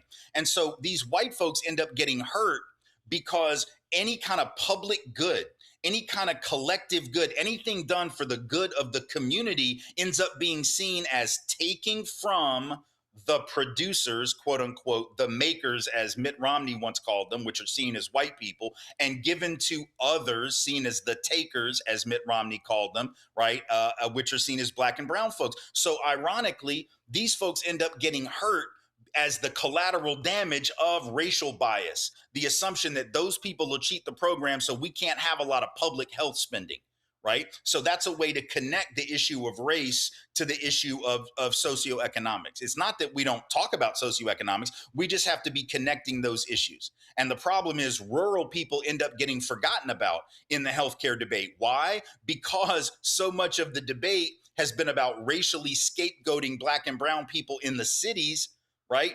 That we don't even think about the folks in rural areas.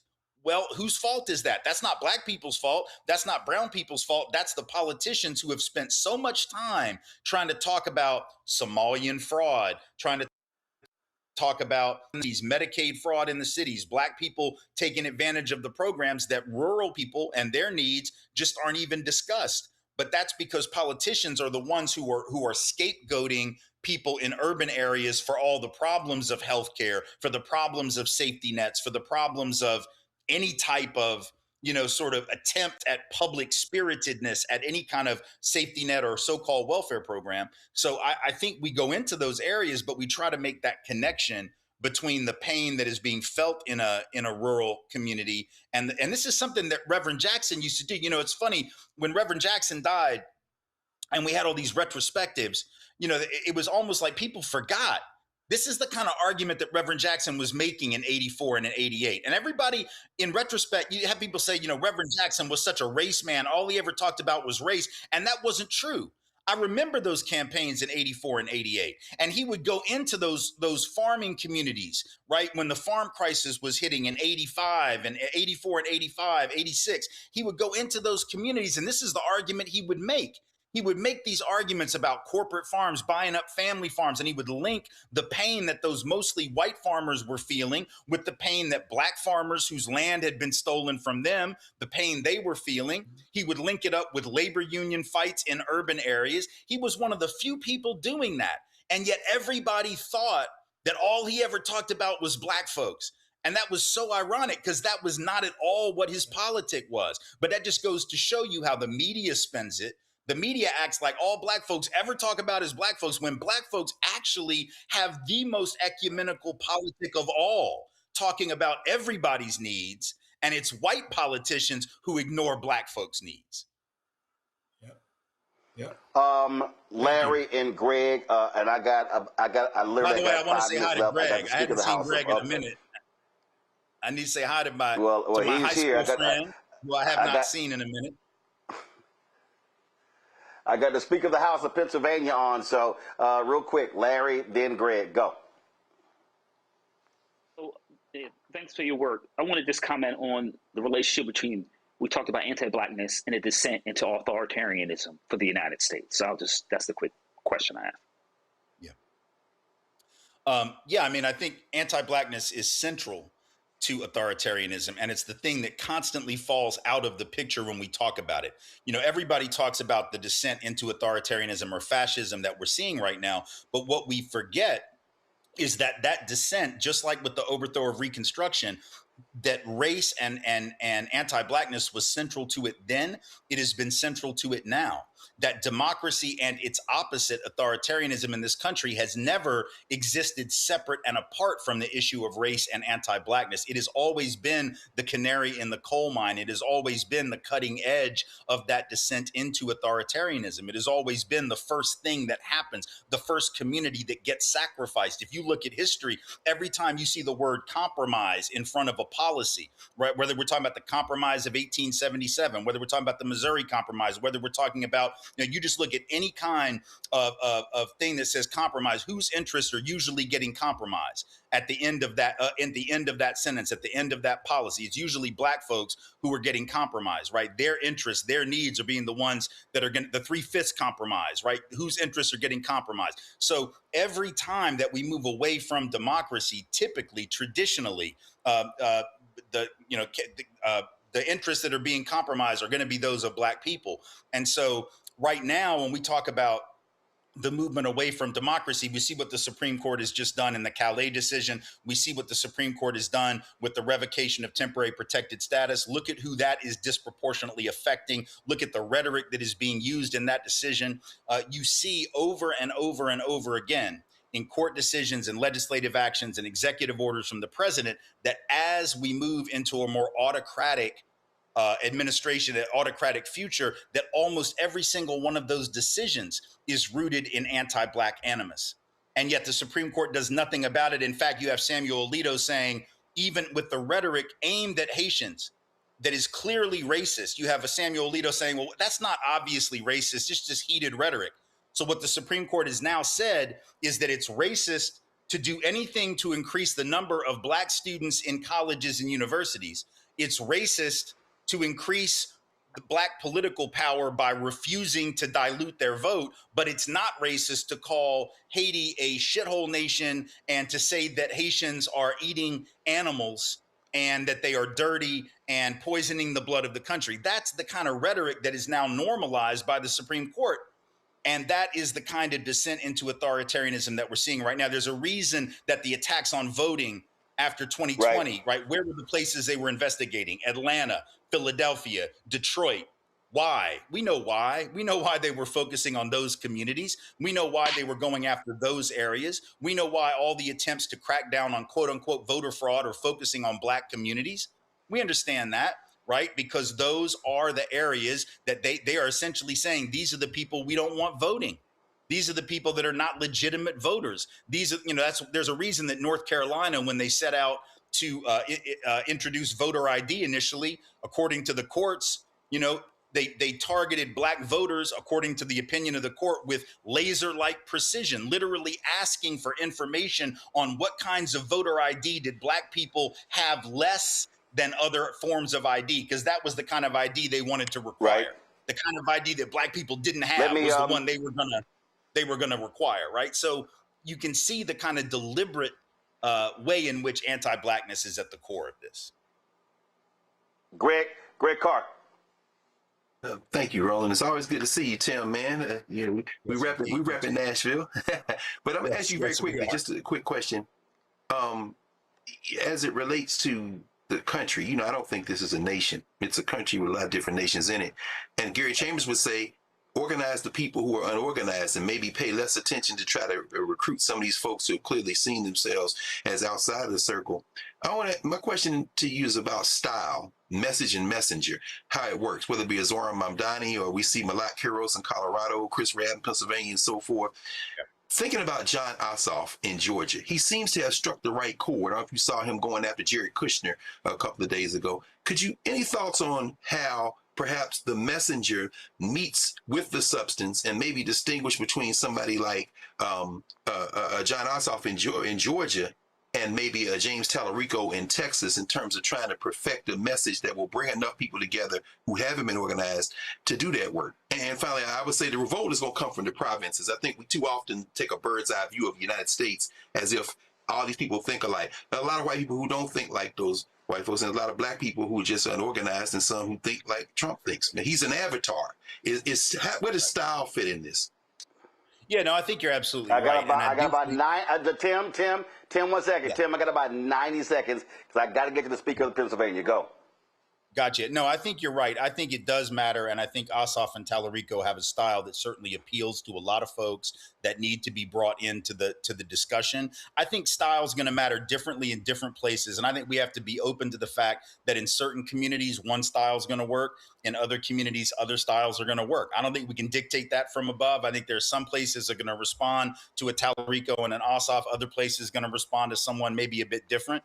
But I think the key is we have to be on message with a clear, articulated argument that we're not going to stand for this kind of divide and conquer, this kind of anti-Blackness, pitting people against one another for the benefit of a handful of elites who are using racism in the same way that they have been using racism and anti-Blackness for hundreds of years, that it just can't stand. That message has to be delivered regardless of the style. Well, all I'm saying to all these poor white MAGA folks, y'all got played. We tried to tell you, and trust me, y'all life ain't going to be better with him being there. Tim Wise, I appreciate it. Thanks a lot. Thank you so much. Good to see y'all. Y'all, this is a pretty one. A white Republican in Pennsylvania who arrived on the House floor wearing an American flag-themed suit jacket says he was told to either take it off or leave the floor. Eric DeVonzo claims that the Speaker of the House, Joanna McClinton, who was African-American, called his jacket a costume and demanded that he either take it off or leave. Listen to him. This is a jacket that my wife had bought me. You know, back home in the district, this is America's 250. We went to a couple 250 events. We love our country. We love America. So I'm happy to put this on. I'm proud to wear this. That is a very colorful jacket that the representative is wearing today. Very patriotic, I see, my friend. Everybody loved it. Come up, people gave me hugs, shaking my hands. Hey, this is great. I walked in on a floor like I always do, shaking everybody's hands. I make my rounds. Speaker McClinton's asking you to leave the floor. And I'm like, what for? And he said, well, she doesn't like your outfit. She says it's a costume. I'm like, what? And he goes, yeah, it's something you wouldn't wear every day. And I'm like, listen, I would wear this back home, and I'm going to wear it again. 2 to 3 minutes later, one of the security guards come up, tapped me on the shoulder, and he said, hey, the speaker's going to ask you to leave or take your jacket off. America's 250. 4th of July is 4 days away. It's a holiday weekend coming up. Why not wear it? I introduced Made in America amendments. I'm the chairman of the America First Caucus. I just introduced a bill last week that we give everybody in PA, every household, $250 to celebrate America. This wasn't a costume. This is something that I truly believe in. I'm a patriot. Instead of taking my jacket off, I'll see you later. We have an affordability crisis. People can't afford stuff. Instead of coming out here and doing the people's work, no. What are we focused on? We're focused on bullshit issues like this jacket, right? No reason whatsoever. Do the job for the people.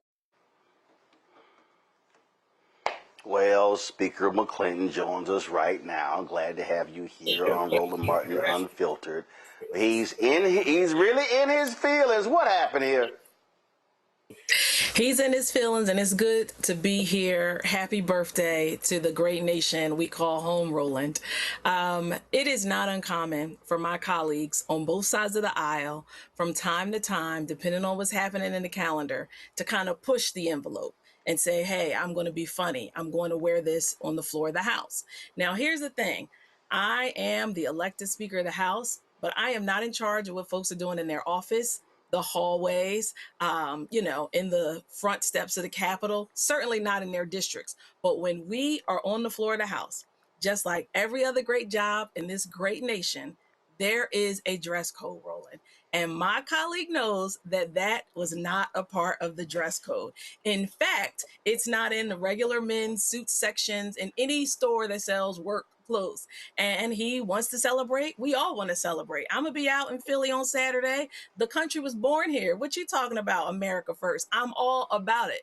Believe in this country so much, I signed up to run for office. Now, listen, Roland, I'm not just the House Speaker. I'm an attorney.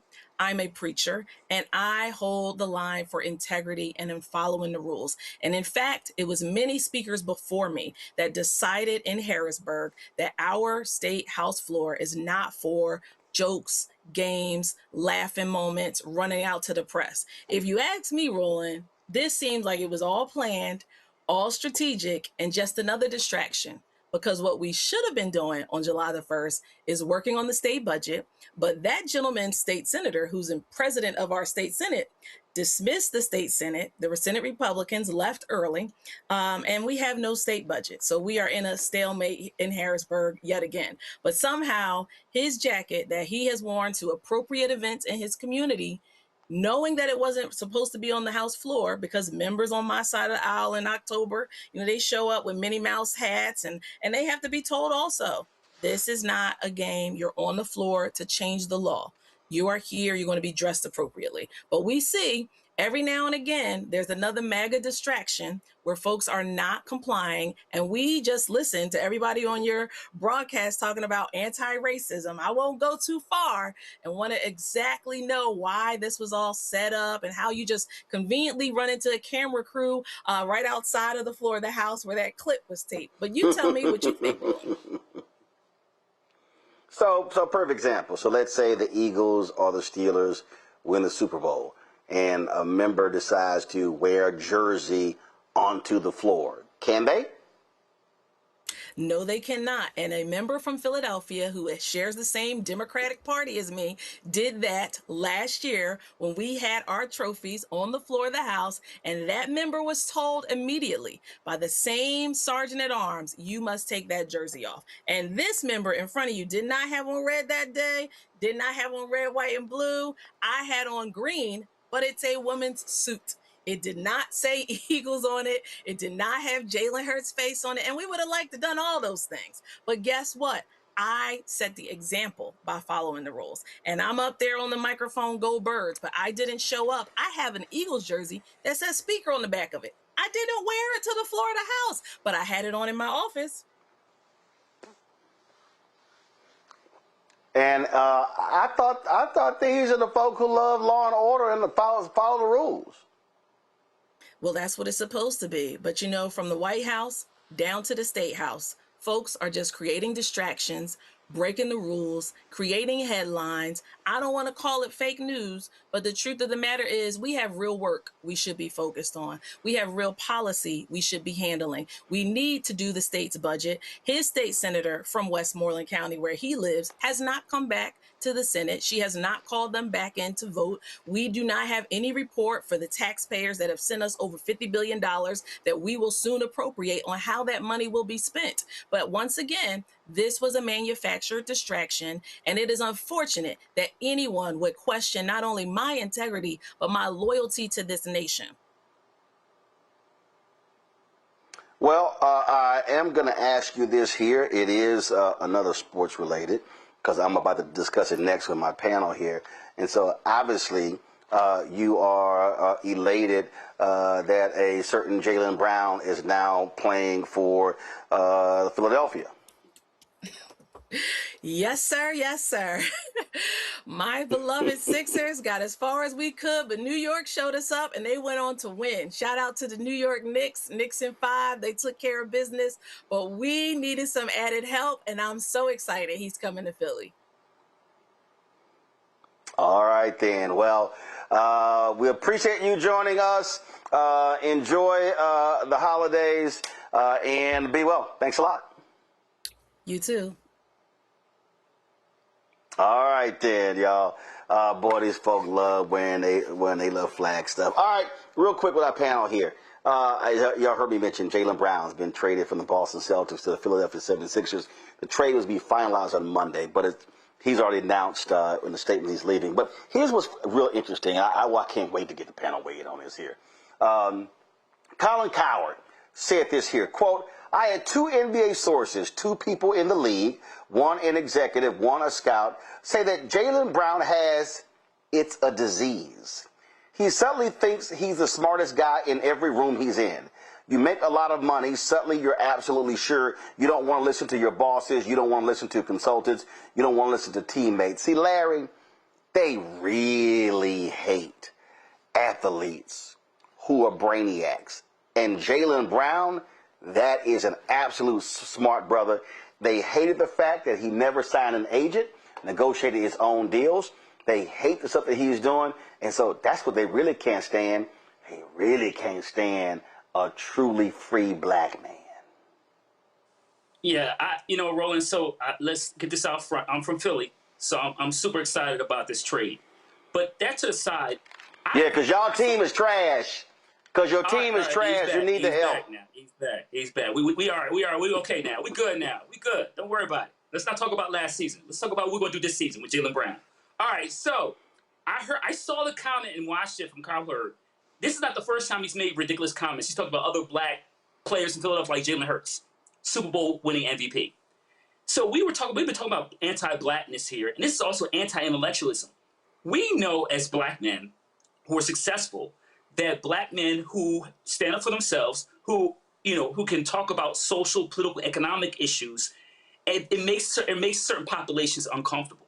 When you add that to the fact that he went to Cal Berkeley and also is a multimillionaire and a NBA Finals MVP, who clearly understands his status and the power he has to talk about issues he was talking about a couple months ago about creating a Black Wall Street in Boston. This is just another example of the challenges that black men who are successful when you have ownership, media, mainstream media, and other pundits who do not have the same lived experience as you. So when you don't reinforce their stereotype, it makes them feel uncomfortable. And they don't have the ability to unpack, to figure out why they feel uncomfortable and why they want to use words like, you think you're too smart, etc. So once again, this is a form of anti-blackness, but also part of the trend of anti-intellectualism that we see in this country, and it's directed at Jaylen Brown, who's going to bring a championship to my city next year. Y'all ain't gonna win a championship. But bottom line is this here, Derek. These white NBA executives, again, they like them dumb. They don't like when they talk back. Not only they don't like them when they talk back, but they'll try to demonize them. I mean, let's go back to not just Jaylen, but let's go. Remember when our brother that said that I'm going to leave. He was playing for Cleveland, Akron. LeBron James. LeBron James said, I'm leaving. And he went to Miami. They burned the man's jersey. Roland, they called him a non-king. They called him everything but the child of God. But when they brought LeBron James back, see, they had to eat crow. And just the same thing like Lamar Jackson that played for the Ravens, that plays for the Ravens. They do not like it when we can make our own decisions. They do not like it when we are saying, we don't care what you're going to do for other players, but when we're at this negotiating table, Roland, we're going to make the best decision for us. Because they don't know how long they're going to play. They don't know what's going to happen tomorrow. And so they realize that when we start to make our own decision, they hate it. And that's the reason why they're going to change this NIL deal too. Because these young people who are leaving high school and they realize that they have the strength in their NIL deals, you're going to see a change in that as well, because them young people are voicing where they want to go, how they want this deal to be structured. So it's this the same thing. And until they change it, we're going to have strong Black men and young ladies making decisions that's going to help them and their families and not the organization. I'm confused, Greg. If a brother averages 28.7 points, 6.9 rebounds, and 5.1 assists in 71 regular season games, sounds to me like he's smart as hell. But see, what drives him, and I've seen this. I'm telling you, I saw this at Texas A&M. I've seen this other places, where here's a brother who is saying, listen, basketball ain't my only thing in the world. And Jaylen Brown is truly doing some revolutionary things off the court. And I'm sure that just drives those execs crazy when he actually is the smartest person in the room. Oh, no question. No question. Shout out to Tom Brady, presidential candidate, some point coming forward. Racist ass city of Boston. Your worldview is dying, Tom. You can leave your MAGA hats in your locker room and all that. You need to get out of Boston. I'm sure Bill Russell would agree. And yeah, Larry, I don't know, man. I know Rich Paul is his agent, and Tyrone Maxey is with Rich Paul as well. I'm trying to think. There was another guy who works with Rich Paul. Oh yeah, if LeBron James up in Philly, don't nobody be surprised. But at any rate, the point is this: these rogue Negroes who do whatever the hell they want drive white people crazy. And so as a result of that, I think we're at a moment where there's an inflection change in this country. It's not a nation, y'all. I know you want it to be a nation, but it's not. And what I'm saying is that Jaylen Brown has to be broken or controlled, but they can't break him. They can't control him. Larry, you remember this when Iverson was, I'm adopted Philadelphia in 20 years. Remember when AI would show up at press conferences with throwback jerseys, and the white boys, the sports writers, would be pissed off because he would show up at a post-game conference with a Bill Russell jersey on, not realizing he's paying respect to a black man. He's from Philly. He shouldn't be wearing it. Y'all go to hell. If you want me to play here, you're going to have to take me. Finally, I'll say this. When black people decide to be themselves and you can't control them and you can't break them, the culture then moves. The politics then moves in their direction. Roland, I wish that Speaker McClinton had answered a little differently about some of these things. As far as I'm concerned, Eric DeVonzo played her. he had on a shirt and tie and a suit. Yes, it was stars and stripes and had a tie, but you know the rules, as you say, State House, you have to have a shirt, you have to have a tie. If I had asked her a question, I would have asked her about one of the most legendary black people to ever serve in the Pennsylvania State House, and that would be the great David P. Richardson. David Richardson, the same rules apply then. You know what Dave Richardson would wear from Philly? This man who was arrested and beat up by Frank Rizzo and them when he was in high school, and they forced, ultimately after 40 years, African-American studies into the Philadelphia School District, and I helped write that curriculum. It took us 40 years. But when Dave Richardson was elected to the Pennsylvania State House, he showed up in a dashiki with a Malcolm X medallion around, and he wouldn't take it off, and they let him walk the floor. Why? Because I'm going to show up like I want to be. Today, I heard somebody say if Roland Martin or Greg Carr were elected and showed up in a dashiki, we couldn't take the floor. At some point, you have to understand something. People are going to do what they want to do, and if you can't see that you have to include them in a certain rhythm, they will build a different society and leave you behind. I think Jalen is showing us what it looks like to stand in your truth and your space. The Boston Celtics took the equivalent of a knife and cut their throats today.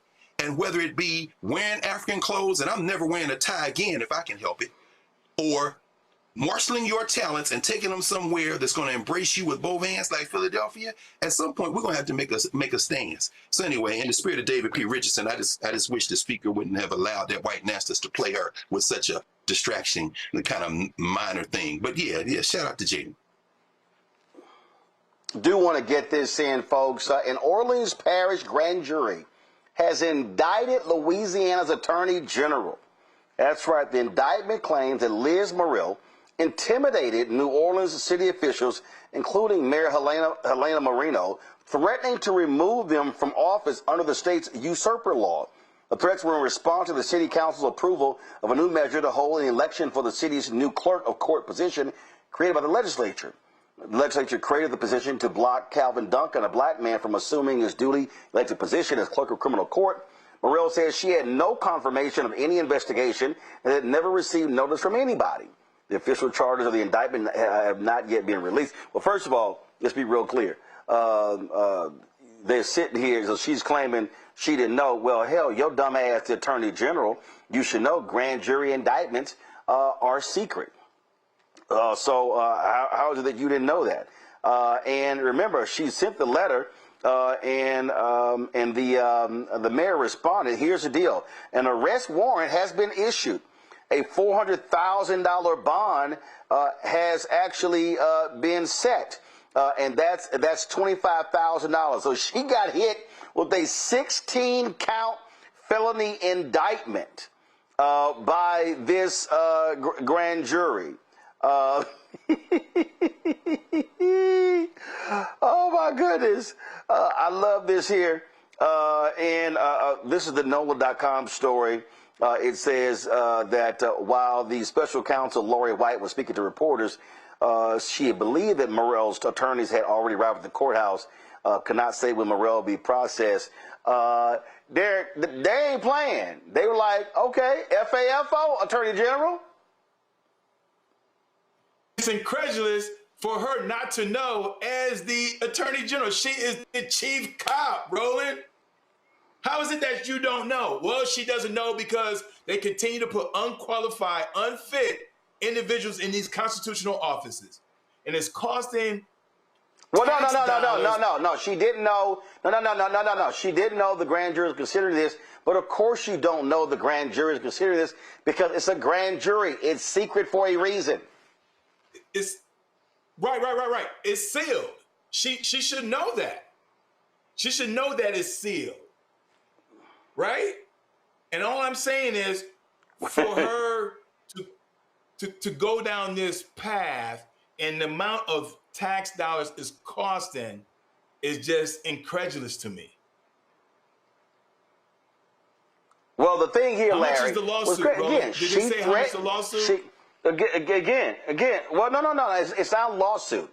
What she did was she threatened to remove them from office. She sent a letter. The mayor responded, and they were like, yo, what you did was illegal by threatening this, and that's why they sought this grand jury indictment. So now now it's going to be discovery, Larry. Now they're going to have to sit here and defend herself. and they're going to have to turn over documents showing what actually happened here. I think this is lovely. So, I mean, listen, if you believe, I mean, well, she was obviously elected, and if you said a chief law officer, so she should follow the law, Roland, turn herself in. And certainly, you know, as this process moves forward, we have to figure out, you know, like you said, to turn over documents and, you know, find out, you know, if, you know, she should go to jail. And certainly this provides her as an opportunity to lead by example in this case, Roland. I mean, if they want to back the blue and follow rules and regulations and follow the law, this is an opportunity for her to show some of the youth of the state, you know, how important it is to abide by the law. And when you make mistakes and maybe potentially face fines and go to jail, that she's willing to do that to lead by example. So I look forward to that. I think it's great. This is New Orleans, Greg, saying, all right, y'all keep messing with us, keep messing with our money. Gotcha. We got something for you. I love it. Sure, I do too. But let's be clear, as you saw what that little bird-looking governor said. He said as soon as the grand jury comes back, as soon as she's convicted, I'm going to pardon her as fast as the law allows. The only way we're going to stop this is to organize exactly what our friend Gary Chambers has been saying. You're not going to stop Liz Monroe by indicting her and convicting her in court, as long as there is a white nationalist governor who has already put out there that as soon as you convict her, I'm pardoning her, following his Lord and Master, Donald Trump. This is all of a piece. They are at the end of their rule, whether it be in Louisiana, Mississippi, anywhere else, South Carolina, wherever they are, or the White House. And so they have dropped all pretenses. At some point, we have to recognize that the rule of law is not going to save us. We're going to have to fight these people. And the easiest way to fight them at this juncture is to get your registration together, show up at the polls, and break their political backs. Every white person in Louisiana doesn't vote for the White Nationalist Party. And you don't need every white nationalist person. What have you been saying, Rome? When we vote our numbers, we win. If you want Liz Monroe to go to not go to jail, I mean, you want her to go to jail, you better change who the governor is, because this white boy had already said as soon as the thing came down, oh, I'm partnering her as soon as she's convicted, if she's convicted. We have to understand how power works. The law's not going to save us. And I'm saying that as somebody who studied the law, who teaches the law. The law's not going to save us, not alone. Now, it is delicious, it's great, it's funny, but don't y'all get mad if they convict her and this man is still down there in Baton Rouge and signs a piece of paper and she comes out with her hands up in a victory, like, now who else am I going to mess with? This is a serious thing we're in right now.